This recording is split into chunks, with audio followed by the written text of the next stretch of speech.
accidentally hit the wrong button and I'm opening Lightroom.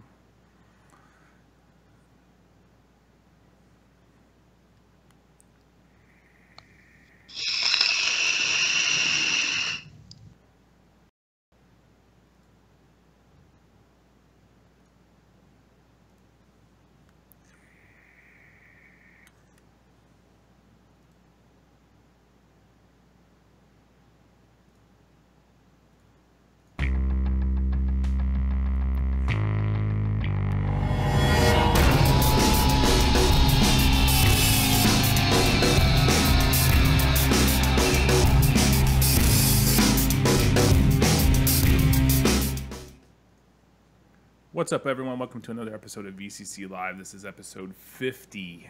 We don't have a name for it, it's just called episode 50.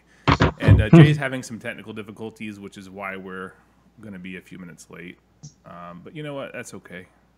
Shit happens. Actually, our quote tonight is from one of our episodes by Jay where he said fiddly shit, and I thought that was funny, so that's our quote. What's up, Matt? How have you been? Been good, man. Just been doing a bunch of house stuff today. Organizing, switching rooms and stuff like that with some stuff. So I used to have all my vape like storage stuff upstairs, and I'm changing stuff around. Well, that's good. Also saw Greg Connolly a couple days ago. He on his tour. He came through Montana, and so he came into my town and cool. did like a speaking engagement. So that was cool. Jay's messaging us something that's probably going to show up on the screen. Looks like it's installing updates. I'm just going to tell him okay. My cam just doesn't want to work. Something like that. He's rebooting. So Jay's rebooting, guys. He'll join us in just a minute, and I'll have to redo the screen captures of Jay and Matt whenever Jay gets on, because I have them captured from Skype, and it will mess up the formatting of it. But it's cool. We're just really hanging out tonight for an hour or however long we feel like hanging out for. Kind of talking about what the past year. Well, we started this actually, I think around May, so it's been a little bit more than a year since we started doing the VC Lives, and we're not like consistent every single week with it, so that's why it's taken us a while to get to 50. But you know, I think I was going to wait for Jay to get on here too. Nick was going to join us tonight, but he's traveling to ECC out in Southern California, so I don't think he was able to find a way to get on with us tonight. So. This was never like intended to be some steadfast thing anyway. We would like to do it weekly, but you know, we all have lives, and this is volunteer, so we do it as much as we can do it, and we hope you guys appreciate, you know, when we're able to do it. So we appreciate you definitely tuning in and watching and sharing the videos. And my mic is low. Okay. Can you hear me okay, Matt? I can hear you great. I turned up my gain and my level a little bit. Is that too loud, Matt, or is that okay? Sounds fine to me. All right. How about in the live feed now, guys? Can you tell me if it sounds all right? Well, John. And I know there's a little bit of a delay, so.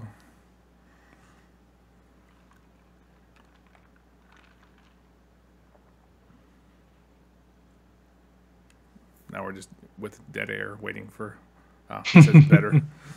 Okay, cool. Let me see if Jay is back online yet. He is not. So how are you, man? Yeah. What's new with you? Not much. We are still working on VCC B2B for Chicago this December, and have some exciting news we're going to announce hopefully in the next day or two with a co-presenters. We're getting a lot of interest from Malaysia for some reason. I'm not sure why, but yeah, I had several Malaysian companies messaging me and emailing me and stuff. So it should be cool, and a lot more interest. I mean, the mentality of people and companies is definitely better after the 4-year extension. But you know, I think people need to realize that, you know, we're still facing, you know, negative consequences. And September 30th is still a date that all the manufacturers need to keep in mind, but we just got a delay. But I mean, it's I think business owners are like, you know, we're going to be around for longer than a year, so you know, interest has picked up, which is good. Yeah. And the constant onslaught of negativity is better. Yeah, there's still some of it. Seems like every time I get on Facebook, it's like there's some sort of advocacy drama or something, but I pretty much quit paying attention to all that bullshit. Yeah, yeah. I'm not officially involved with any organizations anymore. I just kind of do my own thing, and I mean, I support, like, especially the Florida Smoke Free Association. They do a great job here in Florida, and they have for the past 3 years of keeping negative legislation, anti-vaping legislation out of the mix, which is a great thing.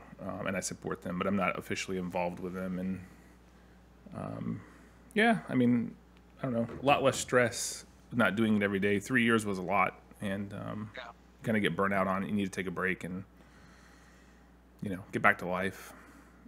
It's always at the forefront of my mind, vaping and, you know, stuff like that. But there's nothing really negative happening right now in Florida, and things are already in motion at the federal level, so it's good. Yeah. Yeah, when you work in vaping, people expect you to live and breathe vaping, even if it's midnight or whatever. Somebody sees me come on Facebook, I get a question about vaping. It's like, come on. Sometimes I need a break. Yep. Exactly. So how is you guys have I saw you put a video out this week about YouTube, and they demonetize a lot of your videos, and did you ever get to the bottom of that? Did it have to do mainly with, like, ones that had keywords of vaping in the titles, or was it just completely random? You know, it's tough to say, because they did this to basically they, like, turned their their bot up or something, because everyone got, not just vaping channels, just everyone got wiped out, like, in the same day. But the shitty thing is that you can only appeal that decision, and when you appeal, an actual real person will watch the video instead of just their their bot. But you can only appeal it if that video has had at least 1,000 views in the last week. And so I was only able to appeal a few of them, and every time I've appealed, I've won. So like even the video I put up yesterday, it automatically, bam, got demonetized. And then I appealed, and then this morning I wake up and it says I won the appeal. So it's just like, I don't even know, because originally I was thinking, okay, they're just, you know, maybe starting to crack down on vape channels, but every time I appeal, they let my video go. So, you know, they'll approve it. So who knows what their actual plan is when it comes to vape stuff. I don't think they know. Yeah, I don't either. It sounds like YouTube has been going through a lot of bullshit the last year. Yeah, they really got freaked out when that whole advertiser boycott thing happened, and they've been trying to keep both sides happy, you know, like they're trying to keep their creators happy, but they're trying to keep the advertisers happy at the same time. And obviously that's difficult for sure. Like, what, you know, how far do you go? Where's the line at when it comes to censoring? Not censoring, it's not censorship, but when it comes to, you know, what you put ads on and what you don't put ads on. I mean, I could understand if we were doing like if you were doing smoking reviews and trying to encourage people to go buy a pack of cigarettes, but that's not it. And even some of your videos are advocacy related, they don't even talk about products. So, but yeah, the ones that did get marked overwhelmingly had the word vape in the title. Yeah. Or it was like something kind of political, you know, if one was like, will Trump say vaping? They wiped that one out. Like, but so I don't know, but you know, I'm confused now because I've won the appeal. So I don't know what they want to do. Nick Bissett says, is Jay picking his meat picture for tonight? I don't really know what Jay does with his meat, Nick. I'm not going to ask him. No, he had some issues with Skype needing to updates and stuff like that. So, yeah, don't forget, guys, if you're watching right now, hit that like button down there below. And also, if you're watching on the replay, don't forget to hit the like button and also share the video. Tonight, again, we don't have really anything specific to talk about advocacy related. We're just going to be hanging out with you guys for the next, you know, probably hour, 45 minutes to an hour, bullshitting, talking about stuff. As soon as we get Jay on, we'll cover like some of the stuff we've been over in the last year, where we're heading in the future and stuff like that. MacLeod Mike, hey everybody, hurricane coming to my area, batten down the hatches. Yeah, we just got a severe thunderstorm warning here in Florida, but that's nothing new. We don't have any like tropical weather or anything coming our way, so there's that. It looks like he's on, so let me try to give him a call real quick and see if I can add him. It's the price you bastards pay for living in a beautiful weather. I moved back in January 2009, and we have not had a serious hurricane or anything like that since ever. I don't think you gave it enough time. Now Skype doesn't even recognize that I have a camera. That is the voice of Jay, by the way. We're live already. I went ahead and went Oh, live, and Matt and I have been bullshitting. Hold on. I'll keep playing around with this, but I don't know what the hell the deal is. Maybe fire up XSplit. I could try that again. Video. Yeah, it doesn't even give me a drop down now in Skype to select. All right, I'll try XSplit just for the hell of it. Actually, one thing I can try. What software? Nick Bissett said to unplug it and plug it back in. Yeah. Webcam? Yeah, sometimes that works for me too. I didn't want to have to get on my knees though. Not for this show. Oh, gee, thanks, Jay. Yeah. Actually, I will try that though. Just for Nick, the less famous Nick. Hold on, I'll be right back. Oh, which of these freaking wires is the wire cam? Turn your levels up, Kevin. Matt and Jay are stepping all over you. I don't know. I can go. I don't know. Maybe Skype changed my setting back. Let me check that too. We're having all kinds of technical issues. This is what happens when you don't do the show every week. Yep. Shit gets changed on your computer and updates happen. And no, my microphone settings are good. I don't know. I can come up a little bit. Check. Hello. Is that better, guys? You sound like you're peaking now. Peaking. Is that better? Still too high, or is that better? Hey, everybody, look at me. See, getting on your knees works, Jay. Yeah, but now my hair's all messed up. All right, let me clear this and get some new screen captures in here. Back to green. Didn't have time to get us any meat pictures. Well, no, I don't. I didn't fire up XSplit, so. Oh, there you are. Just pretend. This is actually green slime. It's our 50th show, Jay, and you don't even give a shit about us. No meat. Where's the beef? Just kidding, buddy. You know I could either drop off $3,000 worth of product, or I could be here for nothing. Yeah, that's a no-brainer. Be here. Drop it like it's hot. Mm-hmm. God knows what's in it.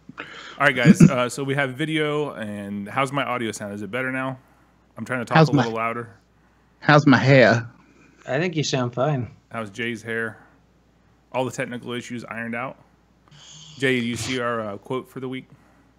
Oh, no. I haven't had a chance to actually open up the stream. So it says fiddly shit, Jay. So Matt I should have and I were brought just one of my catching kids' spinners down here. Matt and I were just catching up what's been going on, what's happening, and stuff like that. But we wanted to wait for you to come on. We're going to start, kind of cover what we've been up to the last year with VCCLive and where we're going. I think that from here on out, we all have busy lives, and we can't. I don't know if we want to commit to doing something every single week, but I think maybe just whenever we're all available to do something, hopefully it'll be at least twice a month. We'll be able to get together, at least 2, 3, 4 of us. I don't necessarily get frustrated when you put the feelers out and not all of us can be there. I mean, when we can all be there, it's great. When two of the 3 of us can be there, that's fine too. I'm breezy. So, what was your thoughts? Take us back to like April or May of last year before we started VCCLive, and when I contacted you and asked you, what did you think was going to be? What do you think the show was going to be about? Has it lived up to the expectations? Is it?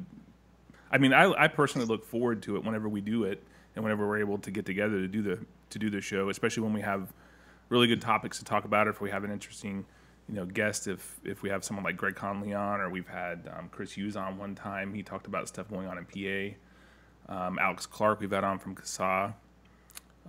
We had a long time ago at the very beginning, we had Phil Bissardo and Azim Chowdhury on. That was a really interesting episode. So, I mean, what do you take us back through the 50 episodes, and what do you? Well, I remember when we first talked about it. I think when we first talked about it, it was just going to be me and you.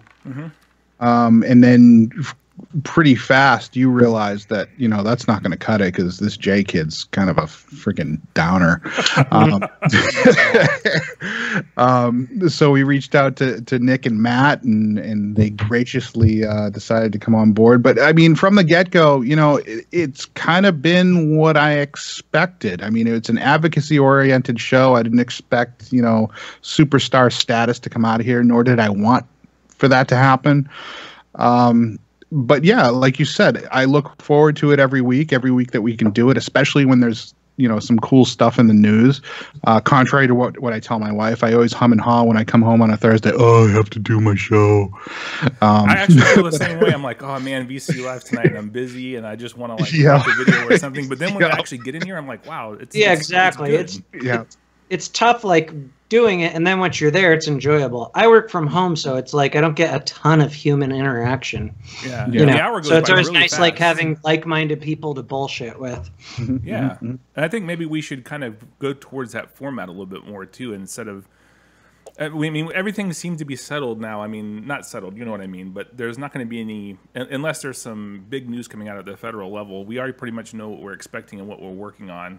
The only thing we can keep an eye on is states, and we're in a period right now where there's not a lot of states in session. Their legislatures aren't in session. I mean, cities like San Francisco are still trying to fuck people over, and other cities are probably going to shake. I mean, we can talk about that stuff as well, but I think it's cool just to get together with you guys and Nick when he's here with us as well, and just kind of, you know, it's fun, it's funny, I have a good time, and I really do, like, once I get in here and I get the computer fired up and I get XSplit fired up and I got Skype on, I'm like, okay, we're about to do this, and it's really fun and enjoyable, and I like the interaction from the people that are in the live chat. It's really cool, and sometimes we get some decent comments on the replays, sometimes we get assholes on the replays, but, you know, that's just the way it is. I never look at the replays. I look at the comments because they pop up on because it's on my channel. It pops up as a notification, so I'll reply to some of them or I'll delete some of them. Yeah, I mean, I'm over the last, I would probably say 2 years, I've just become a social media mute. Like, anything I post has nothing to do with vaping, nothing to do with politics. It has everything to do with food. And that's about it. Anything else, it goes straight into like private groups that, you know, with like-minded people who have similar interests. That's it. Yeah. Like I don't pay attention to social media, especially like reading Facebook comments. I read posts, but I take comments with a grain of salt because there's just too much freaking noise out there right now. Social media it's just become too much of a deafening. Yeah, it's deafening. That's a great word for it. It's deafening, and you're always either talking in an echo chamber or you're just watching idiots arguing with idiots. That's it. Or as my dad used to say when we were growing up, talking to the wall. It's about what it's like. So we got a couple comments in here. Amy says, "Your hair is marvelous, darling." And I hope I did that accent some justice, Amy. Thank you. I do need a cut though. Crank Gam says, "Greetings from Germany. You are up late, dude, or dudette. Not sure which one you are." Achtung, I think. So thank you for tuning in from Germany live. That's pretty awesome. Adam says, "Hey, what's up, good peeps? You see it. We're just bullshitting for the next little while, talking about episode 50 of VCCLive and what we've been up to." Costello says, "Put on the Stanley helmet." I don't know if that's that wouldn't have been a bad idea. It's still in the truck. It's probably all deformed at this point because it's been in, you know, my hot truck for the last year. But that wouldn't have been a bad idea. I should have done that. He also says, I guess VCCLive is the best excuse for drinking early for him. So there you go. How early? It's Thursday, man. It's payday. Once you hit 5 o'clock or 5:01, you're good to go. Yep.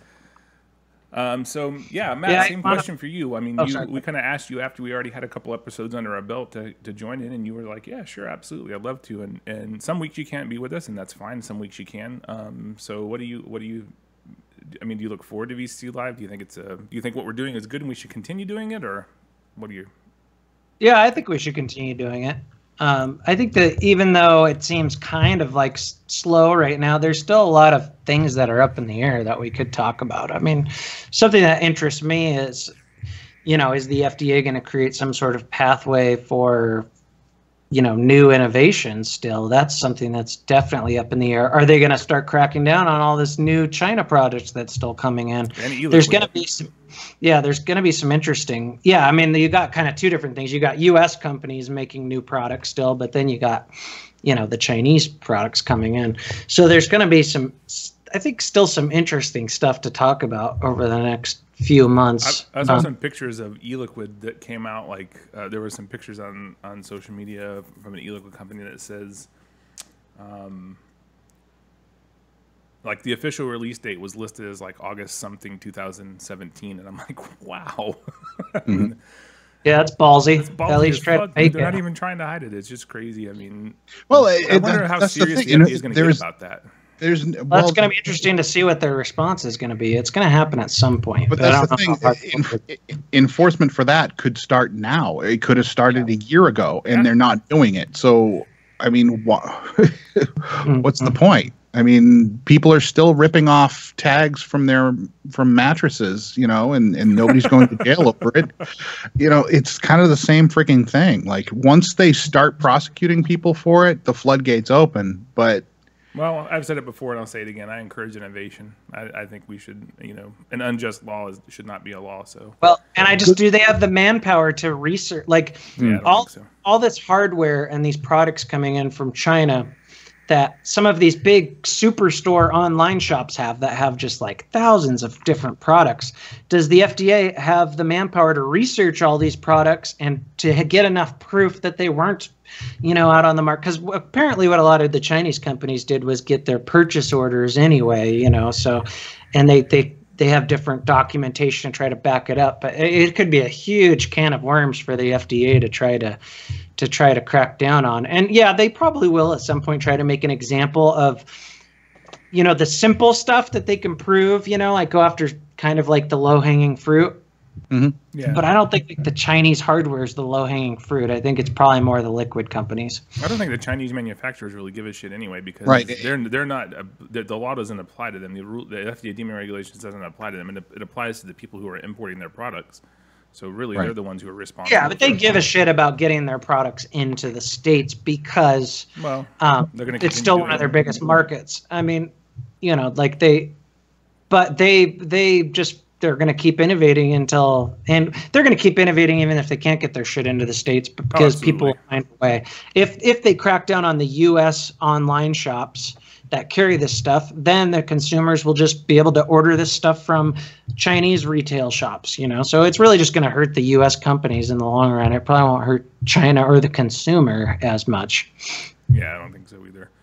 Well, and Scott, CRF01 says, don't we have bigger problems than vaping? Frankly, yes, but this is a vaping channel. Yeah. No. I know exactly what he means. He's in Tampa here, local guy, and he watches all of our episodes. He means, don't we have bigger problems that they need to be focusing on enforcing than vaping? I'm pretty sure that's it. And I agree with him. I mean, why the fuck should the government, hire hundreds or thousands of new people to enforce regulations that are bullshit? I mean, shouldn't they be out trying to do other beneficial things? Yeah, absolutely, they should. Right. Oh, no, absolutely, obviously. They are ridiculous. The way I read it was funny. It was like, this is a vaping channel. I thought he was talking to us. No, he wasn't. Randy Stanley says, what are you guys vaping on tonight? I'm assuming he means everybody in chat and us as well. I'm going to have the same old. Aspire Nautilus 2, VC Liquids Pittsburgh, and the Chaos. Love it. Dig it. I'm doing something a little bit different. Actually, I don't think I've been on the show since I started using this. This is the Fit little mouth-to-lung pod system. Pseudo refillable, and I found a way to refill it, so I'm refilling it with actually a discontinued Hingham Hill juice called the Blue Saloon. There's another new, I was looking to see if I had it by me, mouth-to-lung kit that's actually really good. It's refillable, and it's called the Sorin or some Suorin. I'm gonna review it, but it's so freaking thin, man. It's super duper thin. But Vanessa, left the Jewel and is using that now. She really likes it. Oh, really? I'm always on the lookout for a new mouth-to-lung rig, and I'm kind of sick of even tank systems at this point. I'd like to find a pod system that I can just go to. Yeah, it's Sorin Air. I didn't know it was. Are you sure it's by Vapor Shark though? I think Vapor Shark might carry it here in the States, but I don't think Vapor Shark created it. I think it's created by this guy in China that was talking to me. So what are you actually vaping on? You're not vaping that, are you? What are you vaping on, Matt? Oh, me? Oh, sorry. I have the new brain fart UL Valyrian, named after Game of Thrones, and the Voopoo Drag mod. I saw one of your videos recently. You were talking about sometimes your videos come up, and if they come up in my subscriptions feed or whatever, I'll click on it and check it out. You were talking about the differences, like how people vape differently. Like you take more like even drags, and Vanessa is more of a like. This sounds bad, but hard sucker. She sucks hard. Yeah, she sucks really hard. My wife's the same way. And she gets a lot of juice like leaking and stuff. So. She leaks, yeah. And I've noticed that just a lot of people are more prone to making, sub-ohm tanks and clearmizers and stuff like that leak. Yeah. And it is a lot of it's the way you vape on it. It's the climate, warmer areas that juice thins up. I've had so many times where I've gone down to I've been using a tank and it's just been fine, and then I've gone to California and all of a sudden it's leaking on me. I think elevation could even. It's all the Democrats. Yeah. I have that. They put radio waves out into the air, and we're gonna fuck up their tanks. Mm-hmm. Oh, and Costello mentions the boulder. I actually watched Nick Bissett's video, Daily Vape TV. I watched his review of the boulder, and I'm definitely curious about that. Hopefully, some of my local shops maybe carry it. I could check it out. Yeah, they're cheap, dude. $10-12, something like that. Who makes that? The only thing I don't Boulder is the company is called Boulder. It's called the Rock. That's what you're talking about, the little thin one. It was released August 7th. It's a really cool device. The only complaint that I have about it is, so you pull out like I have it in my room. I don't have it with me here, but anyway, it's thin. It kind of looks like a long jewel, and you pull the top off, and that's how you refill it. It's got like a little silicone plug you take out, and you can refill your own liquid. It only holds like maybe a mil, but you can put like 12 or 18 in it or something if you want to for like a flighter. It's really concealable and it vapes really well. But if you lose that little silicone plug, you're fucked. I mean, there's no way you can.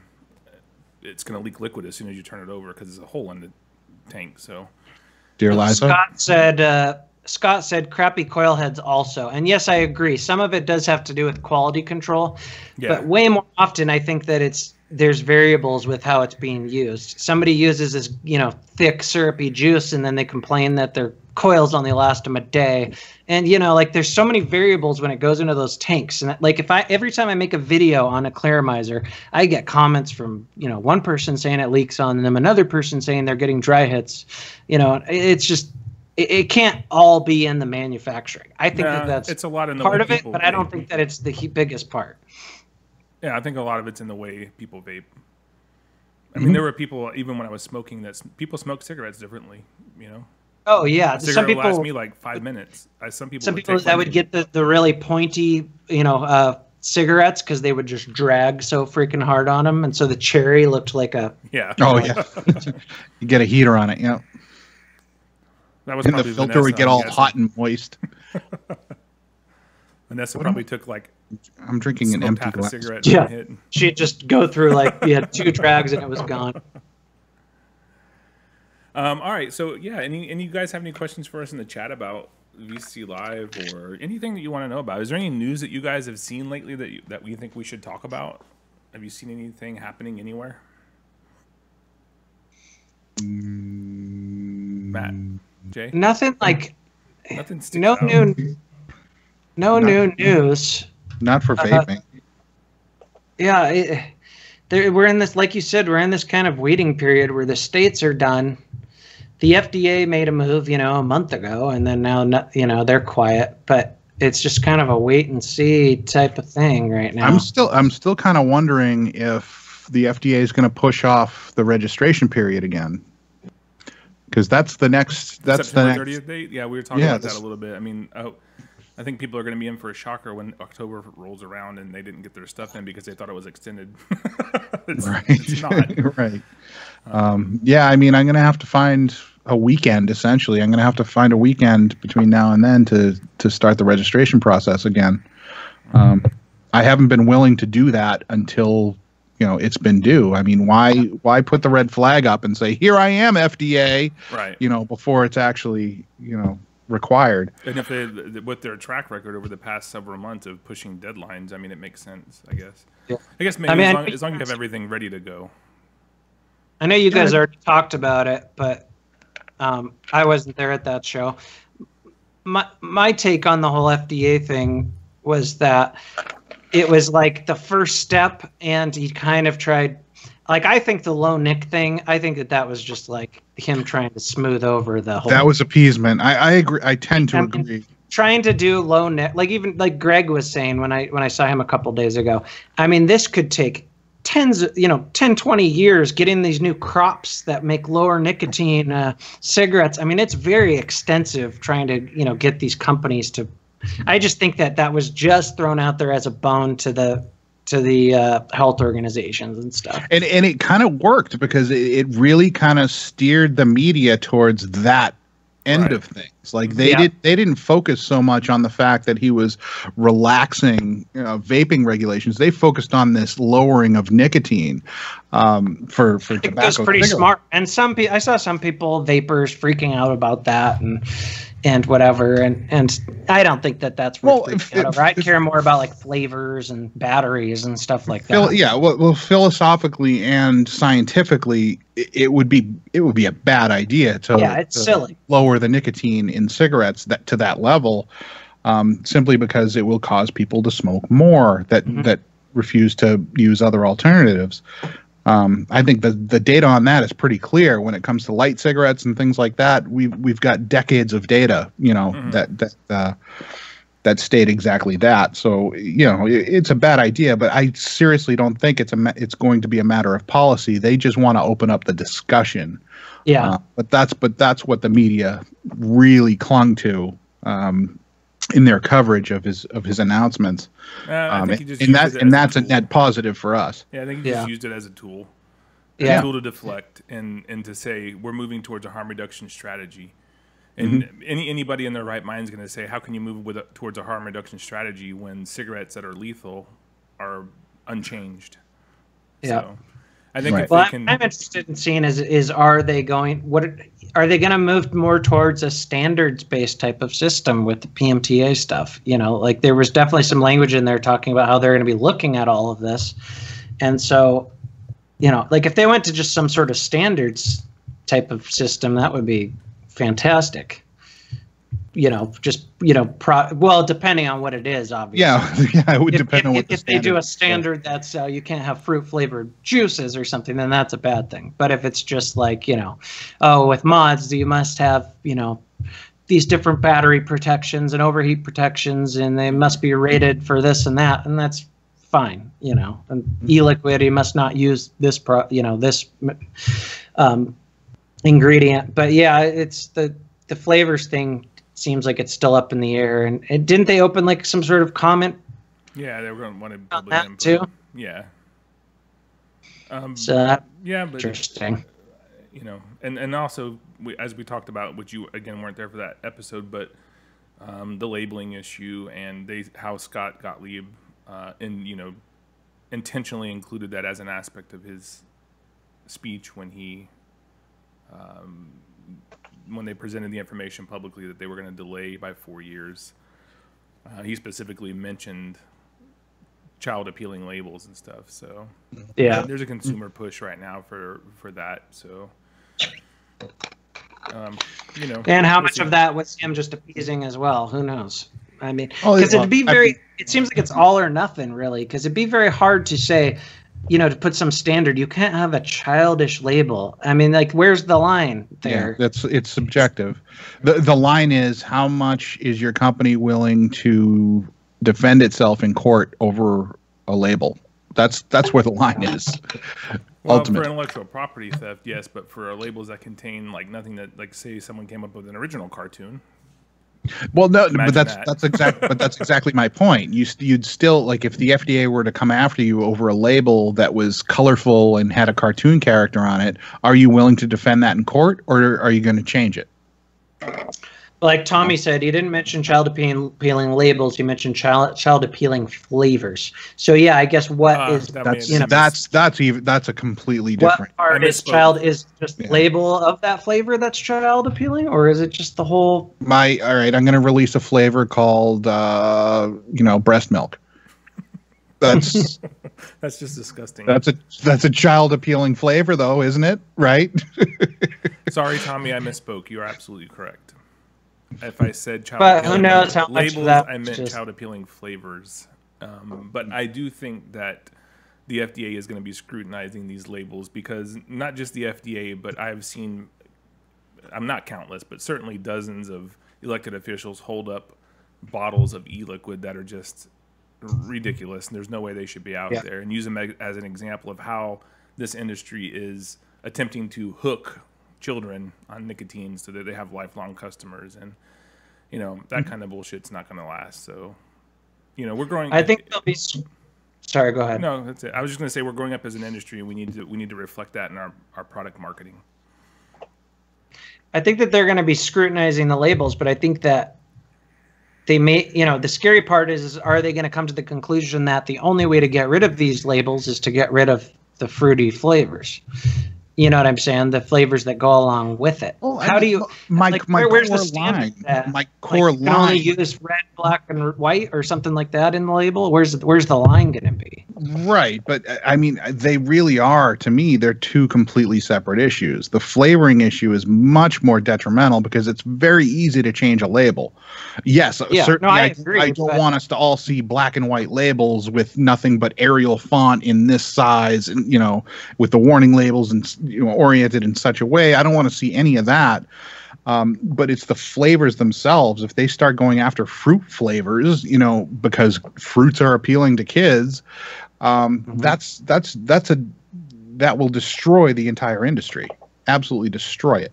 Well, I mean, look back at back in the 80s when I was growing up, 80s and early 90s, they had, cigarette companies used like Joe Camel and different things like that. It gradually became less, but even when they went to they have plain packaging and they're not allowed to use that type of stuff anymore. Cigarette sales are still in the multi-billions of dollars. I mean, it's not about, ultimately that's not what it's about. And I know a lot of people came into this industry maybe as marketers from other industries, and they're thinking marketing.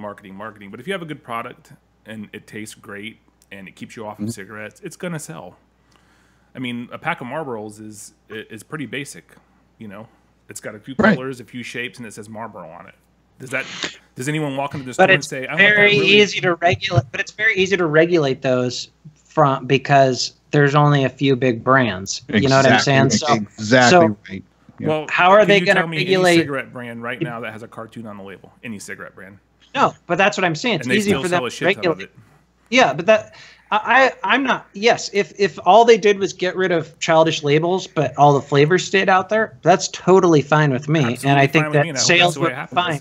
But the way that the FDA seems to think is that the only way to get rid of these labels is to get rid of the flavors also. So that's what's scares me. Right. There's we're leading them in that direction, though.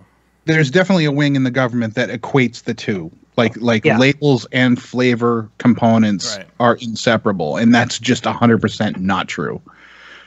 Right. Yeah, I agree. But when you have a flavor that's called cotton candy with a big piece of cotton candy on it and maybe some little clown cartoon holding it, if you had that same flavor called cotton candy in a decent looking bottle without any images on it, it's still going to be a good liquid and it's still going to sell. Yeah. That's my point. Scott Runyon brings up an excellent point. Kids smoke tobacco flavored cigarettes. Yeah. So therefore, tobacco is appealing to children. Tobacco flavor. The argument with me is not that they should do that. We all know that flavors are fine and they should stay on the market. The argument with me is how are they going to regulate the labels in where's the line going to be? And do they have the manpower to even check out all those labels? Seems like the FDA might want to downsize those. I think they should say no imagery. Ultimately, you can say no, absolutely no imagery at all. I mean, that's possible, but they haven't done that to camel. Camel, you can still see a picture of a camel. Kids like camels. Yeah. But I think the crux of your point is absolutely accurate. I think that's the kind of thing that they might try to push on us. I don't know. Would it be acceptable if we had no imagery on labels, if we could keep all the flavors? I say yes. Yeah. I don't really take a look at one of my labels. Here's an old lab bottle. There's no imagery on here. I mean, my branding is all based on American whiskey. It has nothing to do with pictures or imagery, other than my signature line. I think Nick Bissett had something to do with that. There's actually some pictures on those, but other than that, there's really no imagery. And in the few stores that my shit sells in, it sells pretty damn well. So, yeah, I don't think it's necessary. That was my whole point. No, it's not necessary. But it is a First Amendment infringement. Period. Whether we're willing to acquiesce to the restriction, it is a First Amendment restriction to not be able to put pictures on your labels. Yeah. That's first ballot Hall of Fame First Amendment restriction. Yeah, that's my only fear, is that they think, well, trying to regulate these thousands of e-liquids is just going to be, and their labels is just going to be too big of a pain in the ass. But if we have them severely cut down on what flavors they can make, that'll make it easier for us to control. And that's the scary thing. I think the flavors is going to be our big fight going forward. I agree. And I hope that's our only big fight going forward, honestly. I think flavors is critical. I mean, it is. If you don't have the options, if you only had tobacco flavored, but if that's our only fight, and how do they define flavors? Is it purely marketed flavors, or is it actual components? Like, are they going to look at the molecules that are used to create your e-liquid? As far as flavoring agents, because some molecule happens to taste a little bit like grape, therefore your e-liquid is grape flavored. How do they quantify that? They'd have to just look at the marketing. This is a grape tasting e-liquid. Because even in my tobacco line, all of my tobaccos have some sort of component outside of the realm of tobacco, because you need that to create balance. Otherwise, you're just having nasty China tasting e-liquid. Yeah. So how can they tell there's not a little vanilla in the tobacco? Exactly. They can't. Without they'll have to put you through an audit, and they'll have to look at every individual molecule that's used in your flavoring compounds. They don't have the manpower to do that. They'll never have the manpower to do that. I mean, I think the only way for them to be able to successfully regulate this industry is by making it smaller. So are they willing to do that? Yes. By making it smaller and creating incentives for us to cannibalize ourselves. Yeah. And we see a lot of that on Facebook already, even though enforcement hasn't started. We see a lot of e-liquid manufacturers calling out other e-liquid manufacturers for releasing flavors past the August 8th date from last year. We see that all the time, and they're going to rely on that. They're just wanting to eliminate new competition. I mean, that's just capitalism. I don't think that they're but that's what they're doing. But at the same time, the FDA is going to leverage that instinct. They're going to leverage that instinct to go after certain e-liquid manufacturers. Rest assured, that's how it's going to work. Well, they leveraged it to a point where for about a year, everyone was freaking the fuck out and slowing down on expanding of everything. So just by, again, I'll say this publicly. I haven't released anything since August 8th of last year. Yeah. I'll say that publicly. Yeah, I mean, I can understand the companies. I can understand the companies that have been following the rules being upset when they see some other guy do it, but a lot of them are going to the FDA and narking these people out and stuff. And that's what they're That's what they're going to rely on. They're not going to go out and they're not going to have FDA agents like running around looking for nasty little. Yeah, e-liquid manufacturers running out of a back alley. They're not going to do that. They're just the low-hanging fruit, like you said. You just have to go to social media, spend a day on social media, in the vape groups, and you could grab a half a dozen e-liquid manufacturers within an hour. Mm-hmm. Rob made a good point, and I think it actually he hit the nail on the head. Pictures of fruit is one thing. Pictures of a cartoon karate guy holding candy is another. Absolutely. I totally agree, but that's the whole thing. Is Right. the FDA wants black and white when they make these rules. They don't want these gray. They don't want somebody, a bunch of people in an office having to look at e-liquid labels all day, trying to figure out, is this cool? Is this not? They want, this or this, and so that's the scary part is that they might just come to the assumption that they need to fucking just clear some people out and downsize everything. Right. Yeah, and that says, way. does the FDA even have the power to regulate labels? And again, that's the point Jay brought up. It's a huge First Amendment issue. Yeah, whether or not they can tell you. But who's going to dump the money into that fight? Exactly. Once the fight starts, Again, I don't have the money to give a lawyer to fight to the Supreme Court. My First Amendment right to call one of my juices, I don't know, flavy delicious, you whatever. need an NRA type of organization to be able to organize that. We are we are so far away from having an organization like that. You can't even start an organization that concentrated until the industry concentrates. How many firearms manufacturers are there in the United States? Everyone always brings up the NRA comparison. Let me just tell you this. NRA has been around for over 100 years. I promise you they had growing pains in the beginning. It's not like the NRA just popped up and said, man, we are a massive, well-organized machine. It probably took them decades to get to that point. Oh, it took forever. But people expect the industry to do it overnight. And it took industry consolidation. It took industry consolidation to make that happen. It didn't happen, before the laws came about. It happened because the laws were coming, and that's what we're into now. And whatever organization rises from the ashes as a result of this is not going to be perfect to any one sector of the community or industry. It's going to be what it is. Yeah. And that's unfortunate, but and I don't agree with probably 50% of what the NRA does. And I'm a firearms owner and a Second Amendment. I'm a huge Second Amendment supporter.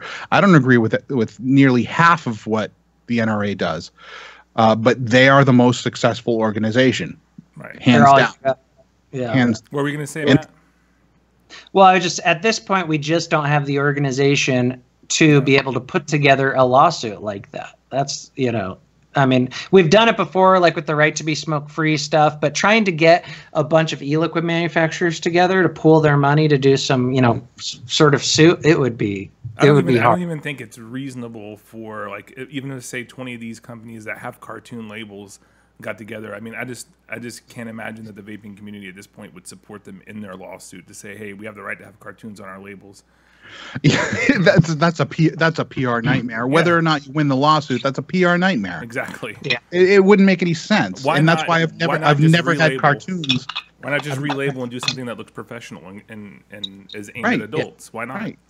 To me, that looks classy. That would look a lot better on a shelf than a bunch of bright colors and fluorescent and a bunch of pictures of I don't know, nudes or whatever the hell people are doing nowadays. The tough thing is that just a lot of these guys at least are just not going to get rid of their labels until they are made to get rid of them.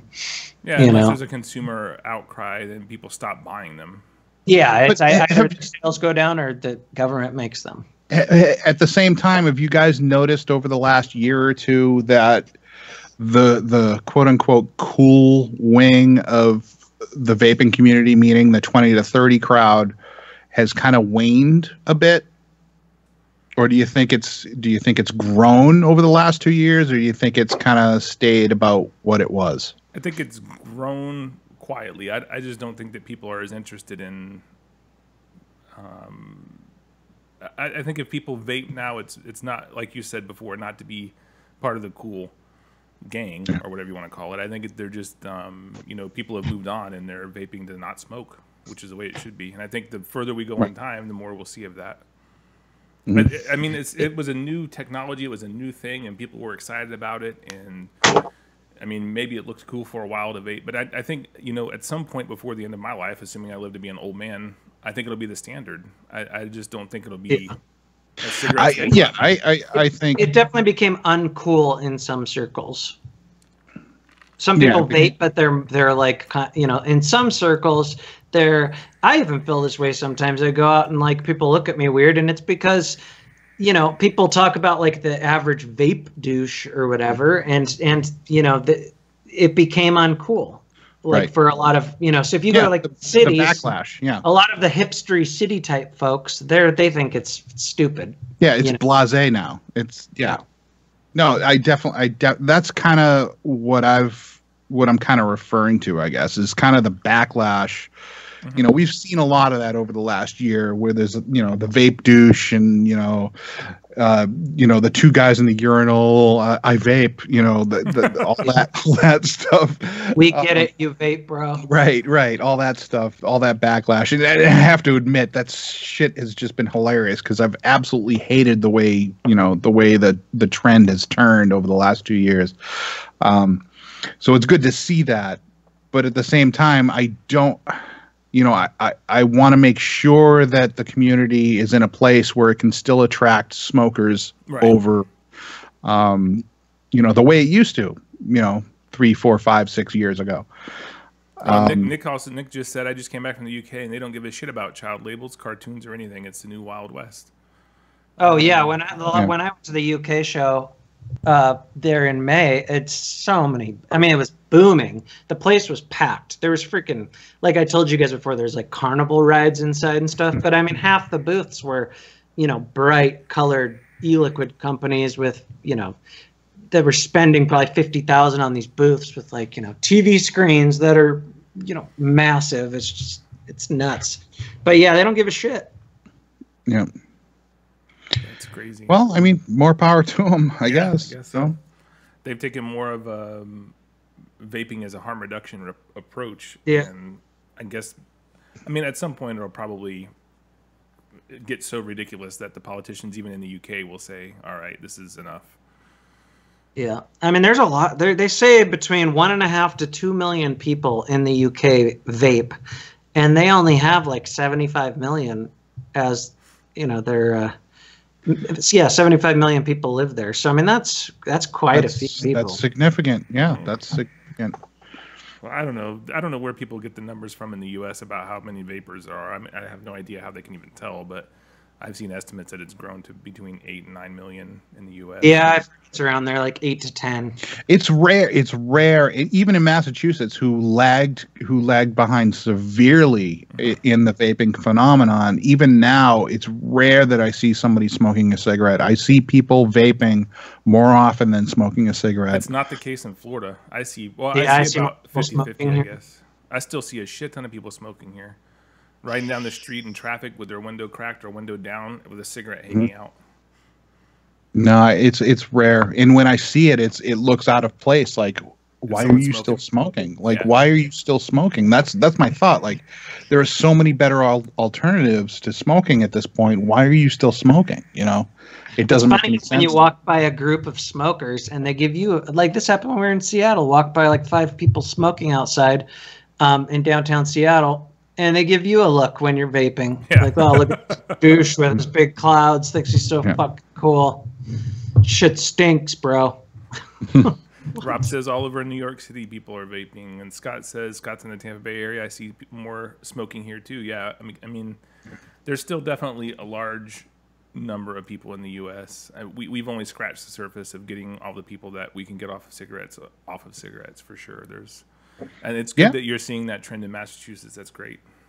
Yeah, and like I said, it's surprising because, you know, New England Vapors, the unofficial organization, started back in, I want to say 2009, 2010, and it was still very much a smoking state, and we lagged behind everybody else. You know, we had California, we had New York, we had all these other states that were, you know, really embracing vaping.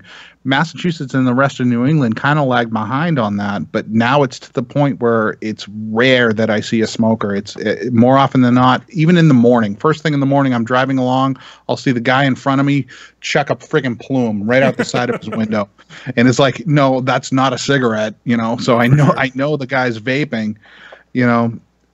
And when I do see somebody, like, usually it's somebody walking along this downtown in my area, like downtown on the street, they're smoking a cigarette, probably because they never even heard of vaping at that point. Definitely, very much so. Depends on the area. I mean, if you look at like stats, I think they say like 15% of U.S. citizens are smokers still, 15 to 20, something like that.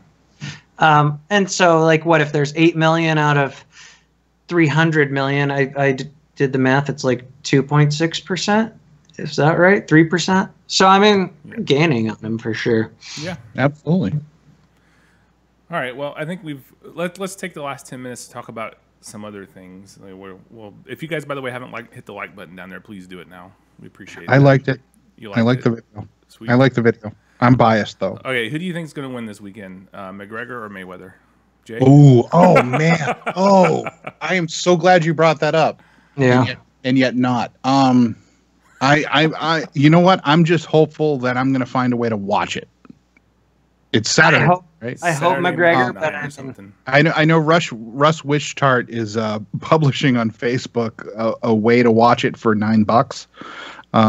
So maybe I'll reach out to him and see what that's all about. But I mean, there's always a way to watch it online. Honestly, I want to see McGregor.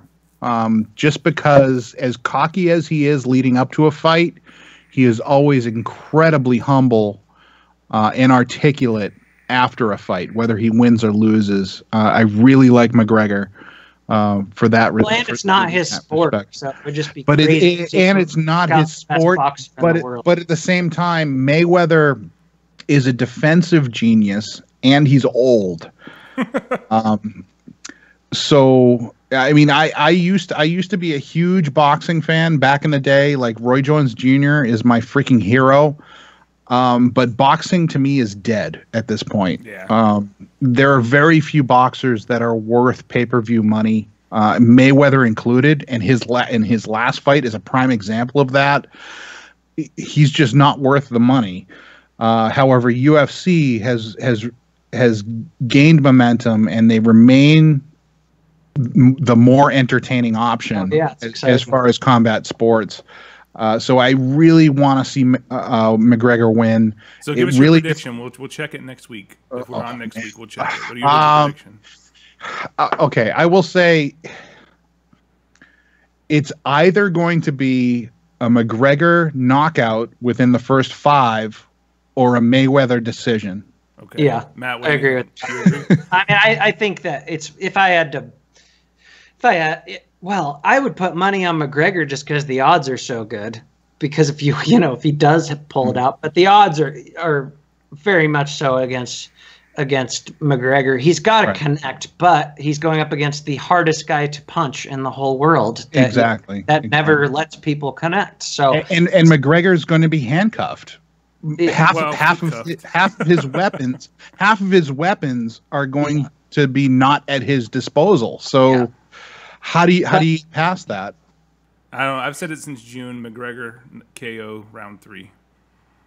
And that falls in line with the prediction. Yeah, like you said, it's gonna go either way. Like McGregor's not gonna get knocked out. It's gonna go a decision or a knockout. I think McGregor has just a killer instinct and I think Mayweather's too old.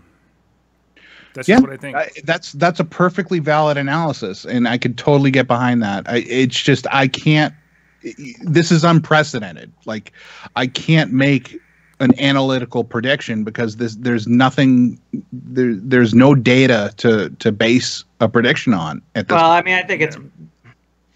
I still think you got to take the boxer when it's a boxing match. And it's the best boxer in the world. He's not fun to watch. You know what? If he was fighting Roy Jones in his prime, I would agree with that. But he's fighting Mayweather again, who is a defensive boxer. I mean, people talk about pound for pound with Mayweather, and I don't think of Mayweather as a pound for pound guy. He's a very skilled technical boxer, but he leans towards the defensive counterattacks. That's exactly it, though. Like he may very well be able to elude McGregor the whole match. I mean, he's not fun. But can he win that way? Will the judges give it to him? if he dodges him for the first 5 rounds. If he does nothing but purely dodge him for the first 5 rounds, he's going to have a much harder time in the latter rounds scoring points from the judges, because we all know boxing judges, a lot of them can be bought and paid for, first of all, and they don't have to submit their cards until the end of the fight. So yeah, you'd have to get some counter punches or something in there. The judges can tweak their numbers based on later round performance without having to answer earlier round scoring. It's a rigged system with boxing, and so I saw a valid point a few weeks ago. Someone put somewhere, they were like, "How in the hell did someone?" Okay, so you have, and granted, I still think because McGregor's killer instinct and because of his age, I think he has an advantage, even though Mayweather's a pure boxer. Right. But how in the hell does someone who's 49-0? How do you get someone that's literally in boxing, the sport of boxing, 0-0? How does he get a license to fight this fight? I mean, it's kind of it's money. Yeah, I know it's money. Everything's money. This is retirement money for both. Yeah, I mean, you know what? If I had hit the Powerball yesterday, I would be able to get a match. Probably with Floyd Mayweather. But would you want to? No, of course not. So a few minutes ago when I said everyone hit that like button, I thought that Scott Runyon had a pretty funny comment on here. He says, "I haven't decided if I like it yet." If you're this far into it, Scott, and you haven't decided, how about just don't hit either one of them? Nah, you can hit the down vote. We need a down. Hit the down vote, I guess. Whatever. Hit the down twice. Hit the down twice. You know what? It's not like we're getting any YouTube money, right? Exactly. And they can't demonetize it because we never monetized it. For the YouTube clerics out there, I'm not wearing any pants, and I'm not a Democrat, so this video might get banned. Whoa. It's TMI. Don't stand up. But I'm not a Republican either, so they'll have to decide on that. You guys watch Game of Thrones, either one of you? No. Yeah. Well, I have, but You're not current? Okay. It's too dense. Like, I still don't know anybody's names. I've watched 2 seasons, and I still have no idea what's going on. It takes a while to wrap your head around it all. Yeah, I tend to watch like Sons of Anarchy like 5 times in a row, like start to finish. Sometimes I'll go on like the Game of Thrones wiki and learn just things that I didn't even know, even though I've seen every episode. Like you just, it's hard to. Some of the backstory is very interesting. But it's I love well, I was it. Say we could talk about that for a minute. The first 5 episodes of Game of Thrones, like the first season, was kind of slow to me, and I wasn't that into it. It was a little slow, but it had its moments. Break from it, and then went back, and then like binge watched the next like 5 seasons in a row. That's the kind of like feeling that I'm waiting for. Like I keep going back and like watching and waiting to get hooked, and it's just not happening. Like, and I'm getting frustrated. For me, with it was myself. after probably the first season. I would say the first season was a little slow, and then at the end of the first season, I was like, "Wow, okay, this is pretty interesting." And then I did watch the season opener this season, and I was like, "Wow, there's so much cool shit going on. I should really go back and start over." Yeah, this season has been very good so far. There's it's been really but good. But then I watch like 5 or 6 episodes, and then I'm just like, I just can't. I can't get through it, man. Yeah, some of them are a little slow. Scott Runyon says, "Read the book." I've always wanted to, and I haven't yet. I just don't know why I haven't. But if the show is that slow, how slow are the books going to be? I don't know. I've heard that they're really good, and I think that they kind of varied from the books a season or 2 ago. So it's not like the writers of the show were kind of taking their own liberties with what they think. This is the last season, right? No, next. So this is the second to last season. They basically split the last season up into two years. So there'll be 7 this year, and I think 7 or 8 next year. But from what I read the other day online, it said that the next season might not be out until December of 2018 or maybe 2019 sometime. Oh, lame. And how many episodes are there left in this season? Like, there's only probably 2 left then, huh? I mean, of there's this one batch. left. One this Sunday. Oh, and then That's they're it. taking a break. That And sucks. then won't be back until either December of 2018 or 2019 You know sometime. did you guys like 6 Breaking episodes Bad? next year, yeah. Breaking Bad was awesome. Yeah, I liked it. If you liked Breaking Bad, there's a new show on Netflix called Ozark. I've And seen it. It was fucking great. I loved that show. Yeah, It was really good. in my opinion, was just as good as Breaking Bad. Hey, Jason I Bateman does a felt good that job. way. Really good job. He And did. I love Jason He Bateman. did it like he was really good in that role. Yeah, really good. I liked it quite a bit. All right, now I'm gonna have to watch Breaking Bad and Ozark. And The Last Kingdom. The Last Kingdom is kind of like a Viking that's a thing. good show. It was really good. Where do you guys find the time? At night, like between 11 and 12. I don't sleep well. Stay up to like 2 or 3 every night. Yeah, see, I have to get up at like 6 in the morning. I have to work my day job, and then I have to come home and mix and bottle. Yes, you got 2 jobs, man. Yeah, That's I don't rough. have time for most of this stuff. Yeah, Ozark, really good, guys. I've seen some comments in the chat. If you haven't checked it out, check it. There's only 1 season. That's the only thing that kind of sucks. I'm sold. You're But going to binge the first season in 2 days, and then you're going to be like, fuck, there's nothing else. Do I have to watch Breaking Bad first?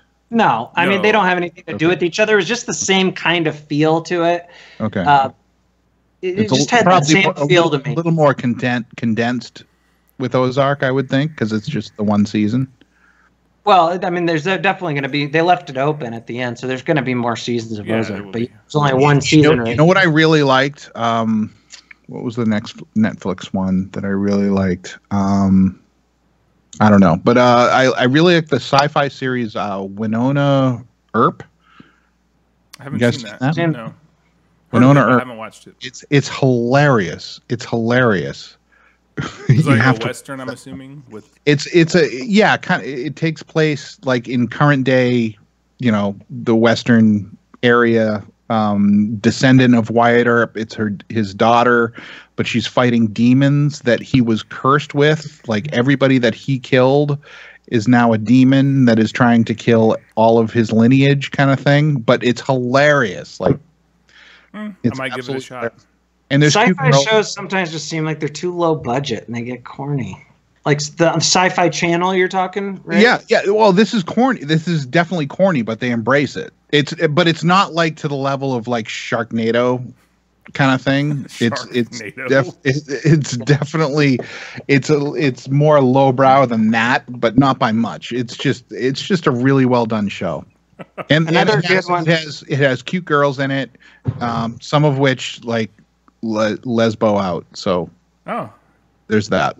Winona Earp. Another good one that won some awards is Handmaid's Tale or whatever on Hulu. That one's really good. I've been It's about- meaning to watch that one. A couple of people are saying get Kodi. I have Kodi on my laptop, but I don't really use it as much probably as I should. I have Kodi on all my portable devices, but it's like even with Exodus installed, it gets very glitchy. Like I don't know. There are Sometimes easier that is ways.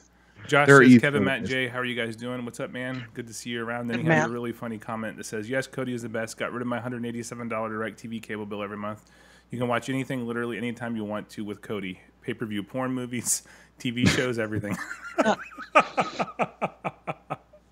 Yeah, that was pretty much, but it's glitchy. I know I sound like a fucking square right now, but I just being I don't know. I've always had issues with the torrents and stuff like that. I know some musicians that make a living that way that have lost because lost so much money because of that. And I guess I get it. I get it why people do it. I'm not looking down on anybody, but Yeah, I don't have a problem with it at all. They make a shit ton more money than they should. Yeah, my thoughts on the whole piracy thing. I feel bad for like the indie filmmakers and shit like that. I don't feel bad for like the big Hollywood, or Game of Thrones even, but I feel bad for the little guys. But at the same time, the little guys, they do it to get their art out there, right? They're not doing it for the money. But some of them, they're still So- full-time indie guys that have a career doing it, but they just have very small crews. Right, but that's how they get bigger crews, is to release a really good production. Right. Whether it's viewed We're releasing through free music through- now just to get known. But with music, that's why you're seeing, you know, ticket prices to go see Guns N' Roses at $400 a whack. Yeah. You know, that's why you're seeing it, and that's to me the natural progression, because to me, you know, paying $15 for a CD is retarded when it costs 50 cents to manufacture. That was I agree, but like you can pay $10 a month and get the streaming subscription, and that's what I do. And that's what I do. Yeah, I pay Google Play Music, you know, $10 a month or $8 a month, whatever it is, and I get to stream whatever the hell I want, and I'm perfectly willing to do that because it's convenient and it's a reasonable charge. You know, I can listen to whatever I want. Having to pay $15 for a CD back in the 90s, that was retarded, because you'd listen to them, which is why I don't feel bad nowadays if I do download something, because most of the shit I probably bought at some point. Yeah, no, absolutely. Like the entire Metallica. Well, yeah, I don't. If you do it the legal way, like you have a streaming subscription, there's Spotify or whatever you do. I'm not saying that. Right. I'm talking about straight up, like, you know, the pirate. But my point is there's a benefit. There is an inherent benefit in subscribing to one of these streaming services, because you get better quality music. Mm-hmm. You don't have to worry about whether or not the torrent that you're downloading is, you know, going to be a virus. You know, there's a whole bunch of reasons to subscribe to one of these legitimate services. But I'm not willing to say that people who use those torrents should be convicted. You know, no, I'm not saying that either. I just don't think that's the way things should go. Yeah, that's my tirade. You got to say at the end, can I get an amen? Can I get an amen? Amen. I think, but I do feel like some of those services, like torrents and stuff like that, have cheapened the experience. Even when it comes to, I mean, there's people that think that YouTubers shouldn't make advertising money. You know, like it's work for people to do. It's work for those, you know, low budget filmmakers to make that movie. Yeah. But it's cheapened it, and people want to. We've gotten so used to being able to consume all this free stuff, and so people don't think twice about. I venture to say millennials probably haven't ever bought music in their life. I don't feel so bad for it, because I've spent thousands of dollars on music and movies. But millennials will never know what it's like. Yeah. Oh yeah, absolutely. I've spent probably $100,000 on media of one sort or another over my lifetime, easily. Whether it's movies, music, what have you. But you've also seen, you know, and I'm kind of going back a ways, over the past, say, 5 or 6 years, you've seen a birth in movies that are extremely low budget but extremely well written. Yeah. You know, and that's also a result of you know, this kind of free media mentality that we've seen going on. You know, the large blockbusters, yeah, they're still making a shit ton of money because people are going to go to a movie theater to see those things. You know, there's a reason to go to a movie theater to see those things, and they're still going to make a buttload of freaking money. There's a reason why Avatar, you know, is still the highest grossing film, even though that came out during the free media, you know, extravaganza. I think that got overtaken by something recently. I can't remember what it was. I just think that you're over. Probably Star Wars, probably Rogue One, right? Because you have some smaller companies that make amazing documentaries or something like that, and like, yeah, you can use the example. Well, they're giving, you know, it's giving them free publicity, but I don't know. I understand what you're saying, but at the same, I used to be a musician professionally, and to live in this day and age and have the same tools at my disposal, I would take that trade-off in a heartbeat. I would absolutely take that trade-off in a heartbeat.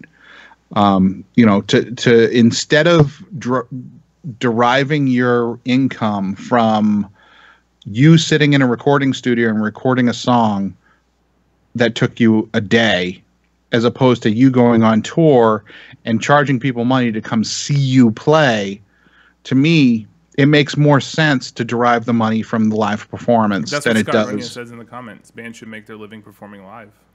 Yeah, that's how I feel. That's always how I've felt, even before the whole Napster thing. Well, and actually, that's how bands do make most of their money. They don't make a lot of money. Well, bands were never That's how it is now. That's how it is now. That's not how it used to be. They used to make most of their money from record sales. And even then, it was just a small cut. Yeah, it internet's was. just- I think the standard A&R cut for a first release album was like 3.5%. Wow. The internet's just, it's a double-edged sword because it does help people get their name out there. I mean, it helps, some obscure podcast guy get big, or YouTubers or whatever, people that never would have had an audience before. Justin Bieber. Yeah.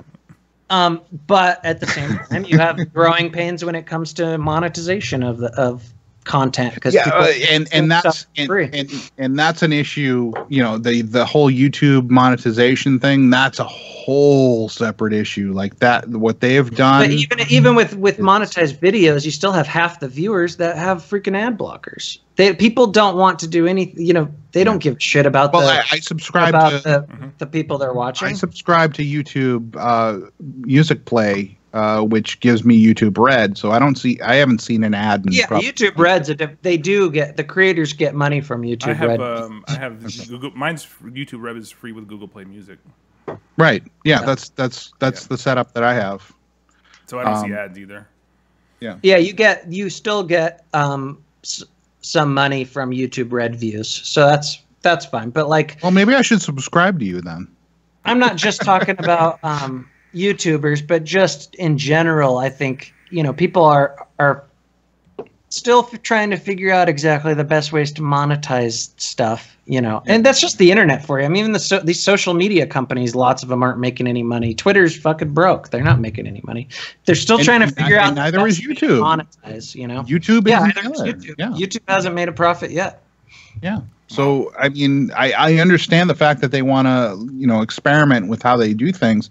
The problem that I have with YouTube right now, and granted, I have a bit of a slanted eye, is that they tend to lean left, right? Just like all of Google. So they tend to just demonetize videos ad hoc based on politics. Yeah. But I think that's more overblown than people make it out to be, because I've seen many atheist channels that are more left wing getting dinged also. Yeah. There may very well be some unfair scale there, but I've heard, I watch some of, like libertarian type channels or like classic liberal type channels, and they do get screwed, and they always say it's because they're lefties, and I don't know. I've heard of a lot of lefty type channels getting it too, but not the Young Turks. Yeah, that's true. The Young Turks is still even though I absolutely despise the Young Turks, except for Anna. Oh my God, she is so hot. I still get the Young Turks showing up in my feed, even though I'm pretty hardcore libertarian across the board, like libertarian. Well, a lot of the libertarian channels that you watch, they may talk about the Young Turks a lot, and that might be the crossover, because they're talking about the same issues. You might be right. You might be right. There with the Young Turks, you might be right. Did you ever watch the Sam? Oh crap! Why am I having a brain fart? Who's the atheist that? I don't know. There's been some really good debates between some of the people against the Young Turks, and I've seen a lot of that crossover as well. I watch a lot of Steven Crowder, and he talks a lot about the Young Turks. I like Steven Crowder. Obviously, I don't agree with him on a lot of stuff, but I really like Sam Harris. Thanks, Burlo. Sam Harris. Okay, I'll write that down. Sam Harris had a great debate against Chink. Am I saying his name right? Chink, the Muslim religion, basically. Mm-hmm. And that was all over the internet for a long time. That was really good. But Crowder's just inconsistent to me. Yeah, he is. He's anti-pot. Sometimes he tries to act like a libertarian. He's anti-pot. He's pro-life, I think. Yeah, hard to nail that down. And he's I don't know. He's wishy-washy on a lot of issues, but at the same time, as a podcast, as a vidcast, that guy nails it. He just does such a stellar job with the production values, and his humor is really great. There's a lot of things I like about Crowder. You should watch Dave Rubin, the Rubin Report. I've watched him. He used to work. I think he used to work for the Young Turks, but he calls himself a classic liberal, which is he's way more libertarian. It's way that's what classic. A lot of people hear that and they just take liberal, but like it's way more of a libertarian spin on things. He's gay, but he has he's some gay? real. No, but you know what I'm saying. Like he has more of probably a right wing audience, but he's also gay. Mm-hmm. But he's got some really good shows. He tackles some of the tough issues, but he's very sensible. It seems like. I'm about to go back and watch the replay of this once it's up because you guys just said a whole bunch of shit that I have no idea what you're talking about. Maybe I'll check some of them out. Rubin Report, Rubin. I'm pretty sure I've watched that before, but no, I'll definitely check that out again. I think we're going to wrap it up, guys. We went about an hour and 20 today, which is pretty good. Probably the longest show we've ever done for episode 50. You guys pumped? Hopefully you guys enjoyed it watching live. We appreciate you guys watching it. Make sure you hit that like button before you take off. And we'll be back maybe next week. We'll see how just keep an eye on the Facebook page. Search for VCCLive on Facebook, and you'll be able to add yourself to our page. And we'll let you know in advance. Usually the day before, we know whether or not we're going to be doing one the next day. So thank you guys for turning out. Jay, any closing thoughts? I'm having problems with my shoulder. Okay. So Sweet. Both shoulders actually, and I'm looking for a co-packer. So if anybody knows of a co-packer that is worthy of Hingham Hills branding, let me know, especially if they're in New England, so I can visit them. But I think I'm just about done. I'm going to close my lab soon. Really? Yeah. Okay. I think it's time. Okay. Well, anyone can message Jay on Facebook. Did not know that was coming, but. Neither did I. Matt, what's up, man? Anything going on? Any closing thoughts? I got nothing. I got to pee really bad. Okay. Lando says if we can do it next week, it'll be on his birthday. Well, we'll definitely try, Lando. And make sure you hop on and tell us, and we'll wish you happy birthday. All right, guys, that's going to do it for us today. We appreciate you tuning in to watch. Make sure you hit the like button. Make sure you share. Get involved in advocacy locally. I know we spent the last half of the show probably talking about entertainment and non-vaping things, but, it was our 50th episode, so what the hell. We might even start doing that every episode. Who knows? I'll be naked next week. Thank you for tuning in. I'll be naked next week. He'll be naked next week. Max got to pee really bad, so, we're going to take off. Have a good night. Have a great weekend. Remember, you don't have to do everything, but you do have to do something. Get involved.